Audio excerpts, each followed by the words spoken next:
Modeling approach to algebra is formatted in the Publish View feature of the TI Inspire teacher software. So we're going to take a look at one of the lessons within the curriculum materials so that you can see how this works within Publish View.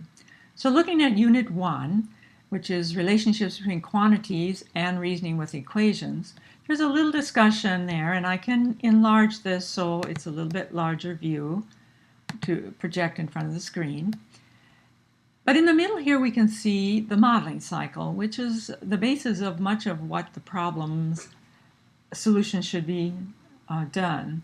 So that if you start with the problem, you end up with a report, but in the process you're formulating, computing, interpreting, validating, and going back to formulate if you need to. So we're going to look at one of the particular problems.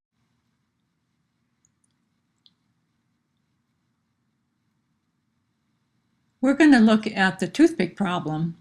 And the toothpick problem is not an uncommon problem and has been seen in a lot of different materials in some form or another. But what we're looking at here is the teacher notes. And as you can see, teachers are able to learn something about the content, about the modeling within this problem, and then also insights to students' thinking and possible responses.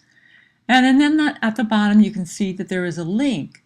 And that link is to a TNS document within the TI Inspire teacher software. And we'll look at that in a little while. But first, let's go to the top again. And at the top, you can see that there are two links. One is to the student pages. And these student pages can be displayed in front of the class as you go through the problem, or could be printed out and given to the students to have in front of them. But as you can see, the problem is it's finding a way to determine how many toothpicks are needed to make this arrangement of 5 squares. And the students are asked to draw a sketch of the models, determine their answer, and find other ways to determine them as well.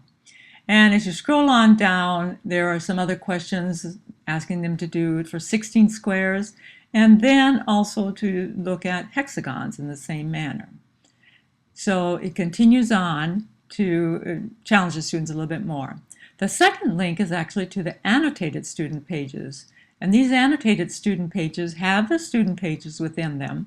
But as we scroll on down, you will see that there are some highlighted brown text, and that is actually some suggestions for teachers as they're teaching the lesson. For instance, in this case, looking at other solutions and how those solutions might have been arrived at. And then there are some green links, and the green links are actually additional questions, probing questions. And as we go on down, there we see the toothpick polygon TNS file again. And that is there available so the teachers can click on it at that point of when they want to use it in the lesson, and it'll allow them to actually look at spreadsheets and graphs, or tables and graphs. So the toothpick problem is a way you're going to record and explore how to write expressions or equations to represent what you're observing and determine answers to the questions that arise. So we will click on 1.2, and that will take us to a spreadsheet. Part of the data is entered there, the beginning of the squares and toothpicks. And then going on, we can students can add to that spreadsheet as a whole class, or if they have handhelds, you could send it to each student. So we can go back and forth from the spreadsheet to the graph as this data is being entered. And then if we can go on, there are the hexagons, and the same thing. You have a spreadsheet, and if you go to the next page, you have the graph. And that can be used any point in the lesson, and it is provided for the teacher's ease of use so that at the appropriate time it can be sent out and students can be working on it.